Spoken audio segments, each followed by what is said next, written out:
ইয়াৰ আগৰ ভিডিঅ'টোত মই তোমালোকৰ সৈতে আমাৰ 15 নম্বৰ প্ৰশ্নটোলৈকে আলোচনা কৰিছিলোঁ। এইটো ভিডিঅ'ত মই 16 নম্বৰ প্ৰশ্নটোৰ পৰা আলোচনা কৰিম। তোমালোকে মন কৰিব প্ৰশ্নকেইটা। এতিয়া 16 নম্বৰ প্ৰশ্নটো কি আছে? প্ৰথম 20টা অযুগ্ম সংখ্যাৰ যোগফল হ'ব। কি দিয়া আছে 16 নম্বৰ প্ৰশ্নটো। আৰু মই আগৰ ভিডিঅ'টোৰ লিংকটো তোমালোকৰ ডেছক্ৰিপশ্যনত দি দিম। তোমালোকে যিবিলাকে চোৱা নাই ভিডিঅ'টো চাই ল'ব পাৰিবা। 16 প্ৰশ্ন কি আছে? প্ৰথম 20টা অযুগ্ম সংখ্যাৰ যোগফল। প্ৰথম কথা এনটো কি দিয়া আছে? 20 দিয়া আছে, হয়নে?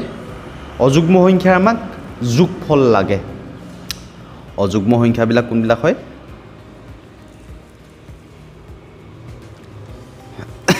1 3 5 7 ... ঠিক আছে। এই মানটো আমি পালোঁ 1, ডিটো পাম আমি 3 - 1 হ'লে 2। এতিয়া আমাক কি লাগে? যোগফল লাগে। এছ এন ইকুৱেল কি হ'ব? n/2 whole into 2a plus n - 1 d. আমাক লাগে S20, কাৰণ 20টা লাগে নহয়। এনৰ জেগাত আমি কি পাতিম? 20/2।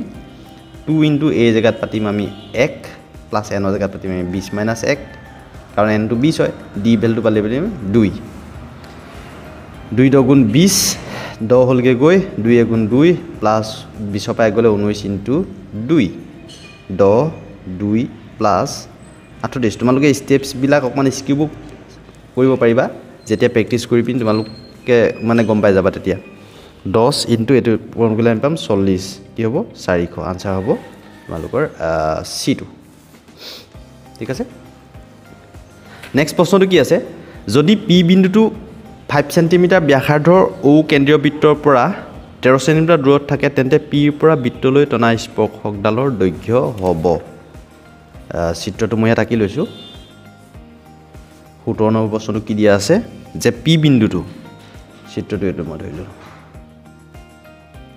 কেন্দ্ৰটো ও দি দিলোঁ মই।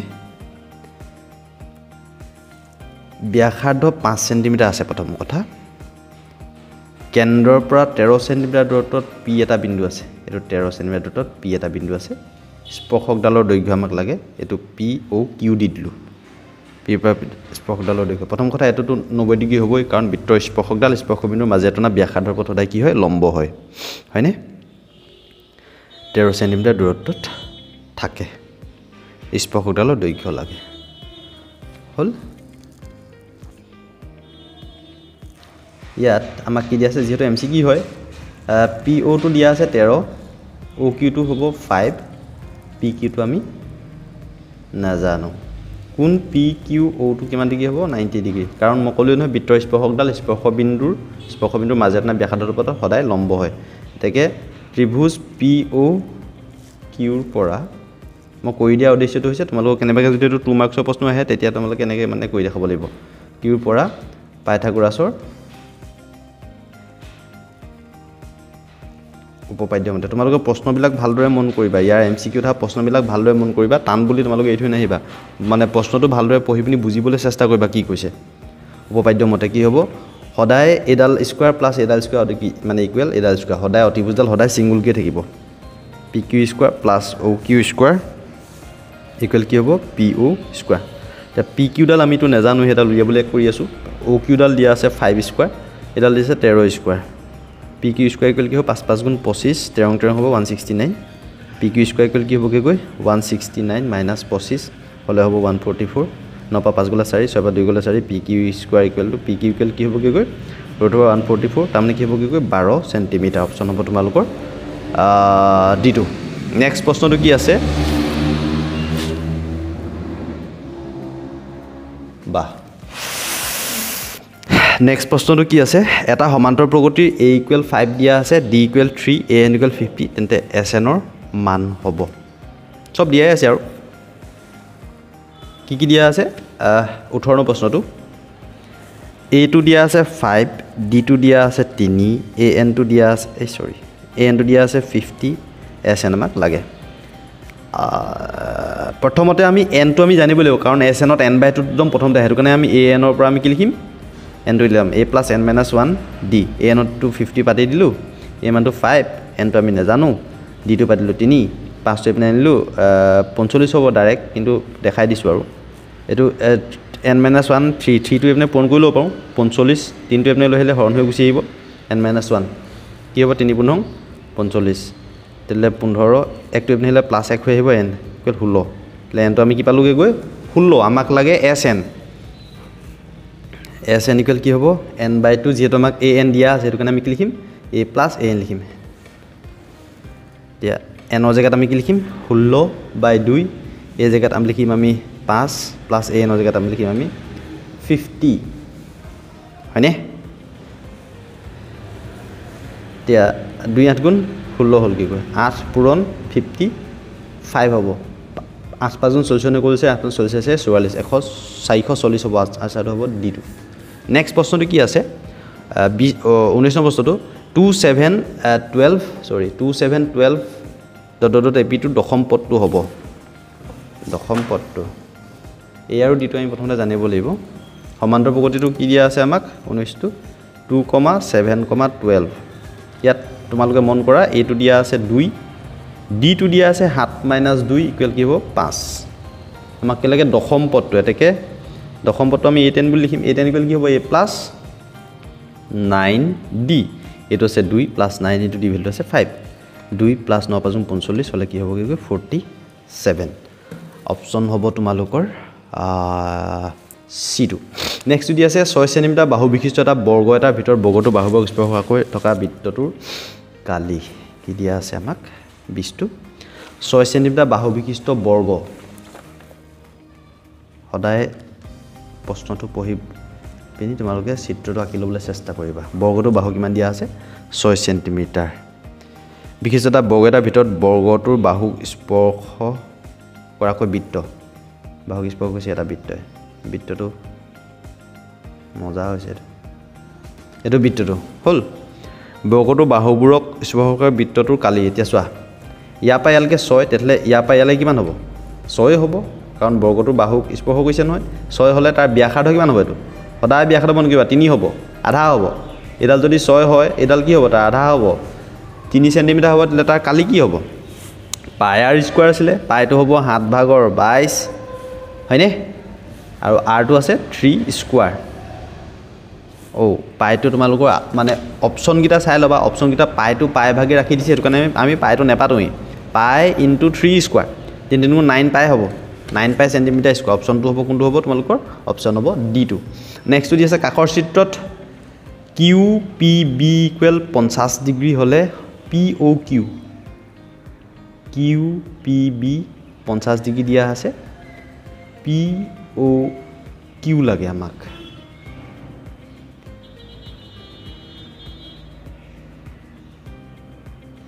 এটো যদি 50 ডিগ্ৰী হয় মন কৰিবা এটো আমি ইয়াতে কৰিবলৈ চেষ্টা কৰো নি বাৰু চিত্ৰটো মই আঁকি লওঁ পেপাৰখনত নে আকৌ এটো দিয়া আছে না আমাক এনেকে এটো কেন্দ্ৰ হয় ৰাফকে আঁকি দিছো আৰু PB এটো A মই দি দিলো ইয়াত আছে Q এটা বিন্দু তো O আৰু এডাল দিয়া আছে এটো আমাক দিয়া আছে 50 ডিগ্ৰী ঠিক আছে তাহলে এটো কোন কিমান ডিগ্ৰী হ'ব 40 ডিগ্ৰী হ'ব কাৰণ এই গুটে কোনটো কিমান ডিগ্ৰী হয় 90 ডিগ্ৰী কাৰণ এডাল হৈছে ব্যাসাৰ্ধ এডাল হৈছে স্পৰ্শক স্পৰ্শকডাল স্পৰ্শ বিন্দুটোৰ মাজেৰত না ব্যাসাৰ্ধ পথ সদায় লম্ব এটো যদি 90 ডিগ্ৰী হয় এটো যদি 50 হয় কিমান ডিগ্ৰী হ'ব লাগিব 40 হ'ব লাগিব তেতিয়াহে 50 40 কিমান হ'ব গৈ 90 ডিগ্ৰী এটো যদি 40 হয় এটো কি হ'ব 40 হ'ব কিলে হ'ব কাৰণ এডালে আৰু এডালে কি হয় সমান হয় একে বৃত্তৰ ব্যাসাৰ্ধ তেতলে ত্ৰিভুজটোৰ পৰা এডালে এডালে সমান হলে এটো কোন কি হ'ব সমান হ'ব কাৰণ ত্ৰিভুজৰ সমান বাহুৰ বিপৰীত কোণবিলাক সদায় কি হয় সমান হয় হেতু কাৰণে এটো 40 হলে এটো 40 হ'ব 40 হলে কি কয় আখি এটো কোন কিমান ডিগ্ৰী হ'ব লাগিব 100 ডিগ্ৰী হ'ব লাগিব কাৰণ এটো এটা যদি ত্ৰিভুজ হয় ত্ৰিভুজৰ তিনটা কোণ সমষ্টি সদায় 180 ডিগ্ৰী হয় দুইটা কোণৰ যোগফল যদি 40 হয় এটো 100 ডিগ্ৰী হ'ব লাগিব 100 তেলে 40 আখি 180 হ'ব গৈ তেলে POQ টো কিমান ডিগ্ৰী হ'ব লাগিব 100 ডিগ্ৰী 22 ডিগ্ৰী আছে যদি এটা সমান্তৰ প্ৰকৃতিৰ নৱম পদটো 449 আৰু 449 তম পদটো 9 হলে সমান্তৰ প্ৰকৃতিৰ কোনটো পদ শূন্য হ'ব কি দিয়া আছে নৱম পদটো 449 22 টো নৱম পদ A9 টো কি দিয়া আছে 4 এটো 99 লিখিছো A9 = 449 A9 ৰ জেগা আমি কি লিখিম A + 8D = 449 টো হলে ইকুৱেশ্যন নম্বৰ 1 আৰু কি আছে 449 তম পদটো A449 ইকুৱেল কিমান দিয়া আছে পদটো আকৌ 9 বুলি দিয়া আছে A449 লিখিম A + 448D হয়নে ইকুৱেল 9 এইটো হ'ল ইকুৱেশ্যন নম্বৰ 2 এতিয়া আমি কি কৰিম 1 - 2 কৰি দিম 1 - 2 a plus 8d equal 449 a plus 448d equal অকল 9 হ'ল কি a cancel এর বাইরে মাইনাস করলে আমি কি পাম -440d হয়নি হ'ব নহ'ব প্লাসে মাইনাসে মাইনাস অথবা আর গলে 0 4 4 ডাউনটা মাইনাসে মাইনাস দিলো তো প্লাসে মাইনাসে মাইনাস 9 পা নগলে 0 4 4 ও d2 আমি মাইনাস 1 পামগে 440/440 মাইনাস d2 আমি কি পালগে গৈ -1 আমাক কি লাগে কোনটো পদ 0 কোনটো বুলি কোৱা শব্দ থাকিলে আমি সদায় কি লিখলম ধৰা হল এনটম পদটো 0 এটাকে a n ইকুৱেল আমি কি লিখিমগে গৈ 0 a plus n minus 1 d equal 0 ও আমি a মানো নে জানো নহয় d ৰ মান কি কৰিম আমি একত বহাই একটো কি আছে a plus 8d a plus 8d equal 449 আছিলে a plus 8 into d মানটো -1 আছে equal 449 a minus 8 equal 449 আছে কি গৈ a equal কি হ'ব 449 plus 8 equal কি হ'ব 9 8 17 হাত কলিব 1 4 কে 5 এই মানটো বলে আমি 457 তেলে এই জায়গাত আমি লিখিম 457 plus n ৰ জায়গাত আমি কি লিখিম গে গৈ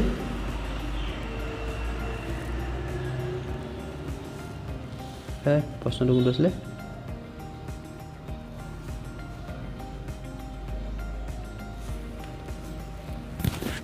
n তো আমি এনটম পদটো শূন্য আছে n ৰ জায়গাত n লিখিম d মানটো কি দিয়া আছে d মানটো আছে -1 = 0 তিয়া n - 1 এই -1 টো পূৰণ কৰি দিয়া নাই আৰু এটো ইপনে গলে -457 হৈ যাব কাৰণ প্লাস হৈ আছে ইপনে গলে মাইনাস হৈ যাব n - 1 ইকুৱেল কি হ'ব এটো -1 এটো খন কৰিলে 457 এ হ'বগে গৈ তাকে n ইকুৱেল কি হ'ব 457 plus 1 n equal কি হ'ব 458 তেতলে 458 তম পদটো হ'ব 0 458 ও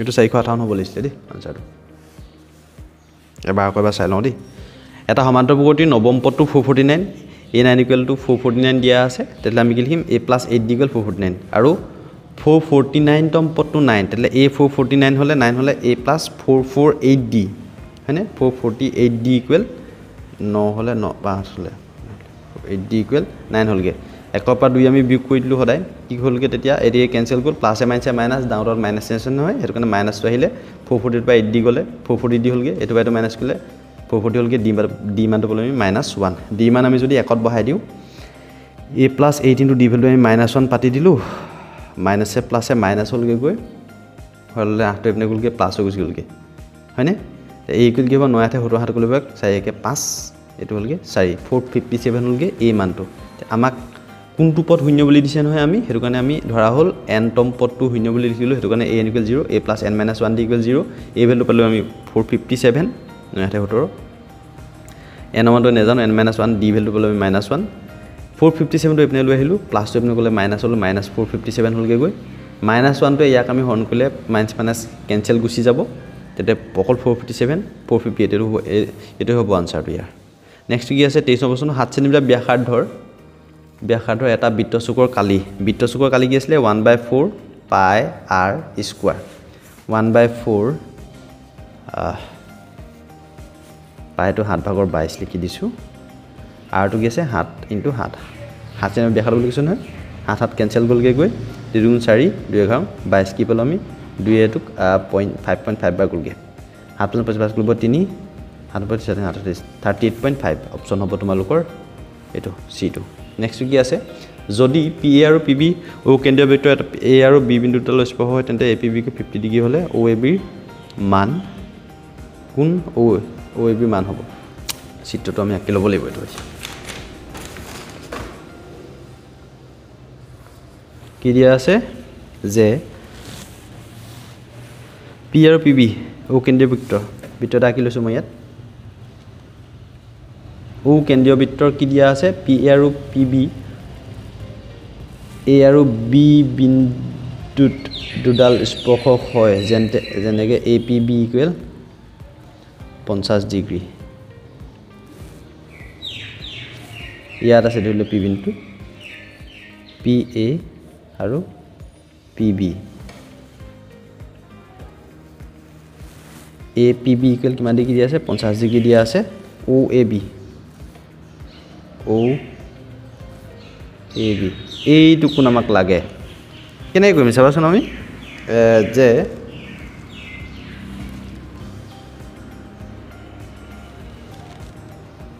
কেনেকৈ কৰিব লাগিব এইটো আমি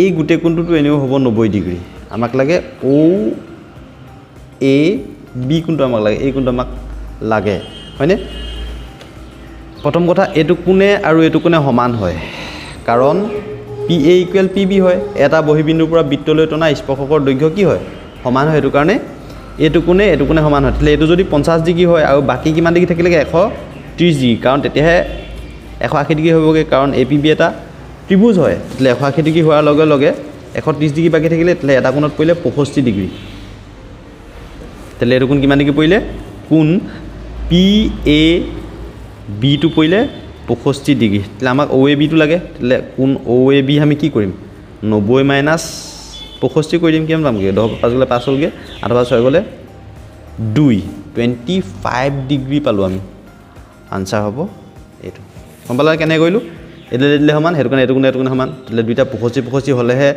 মানে আমি 130 পামগৈ তালত আমি 50 যোগ কৰিলে 180 ডিগ্ৰী পামগৈ তেতিয়াহ'লে এইটো হ'ব 65 ডিগ্ৰী আৰু এই গোটেই কোণটো হ'ব 90 ডিগ্ৰী কাৰণ বৃত্তৰ স্পৰ্শকডাল স্পৰ্শটো বিন্দুৰ মাজত না ব্যাসাৰ্ধৰ ওপৰত লম্ব হয় তেতিয়াহ'লে 90ৰ পৰা আমি যদি 65টো মাইনাছ কৰি দিব 25 ডিগ্ৰী নেক্সট শেষৰ প্ৰশ্নটো কি আছে কাষৰ চিত্ৰত পি আৰৰ দৈৰ্ঘ্য পি আৰ এইডাল লাগে প্ৰথমতে পি অ'টো উলিয়াই ল'ম আমি পি অ' ইকুৱেল কি হ'ব মন কৰা পাইথাগোৰাছৰ পদ্ধতি ব্যৱহাৰ কৰিছোঁ পাইথাগোৰাছৰ পদ্ধতি ব্যৱহাৰ কৰিছোঁ কাৰণ এইটো 90 ডিগ্ৰী হ'ব এইটো 90 ডিগ্ৰী হ'ব কাৰণ স্পৰ্শকডাল স্পৰ্শবিন্দুৰ মাজত এটা ব্যাসাৰ্ধৰ ওপৰত লম্ব হয় তেতিয়াহ'লে এইটোতো আমি পাইথাগোৰাছৰ পদ্ধতি এইটো যদি 90 হয় এডাল হ'ব ত্ৰিভুজ পি অ' ইকুৱেল কি হ'ব ৰুট অভাৰ ডাইৰেক্ট লিখি দিছোঁ এইটো কাৰণে 4 স্কোৱাৰ প্লাছ 3 স্কোৱাৰ এইটো 25 হ'ব তাৰমানে 5 হ'বগৈ গৈ 5 পি অ'ডাল পালোঁ আমি 5 হয়নে ঠিক তেনেকৈ আৰ অ'ডাল উলিয়াই ল'ম আৰ অ' ইকুৱেল কি হ'ব root over 12 square plus 5 square এইটো 144 প্লাছ 25 এইটো হ'ব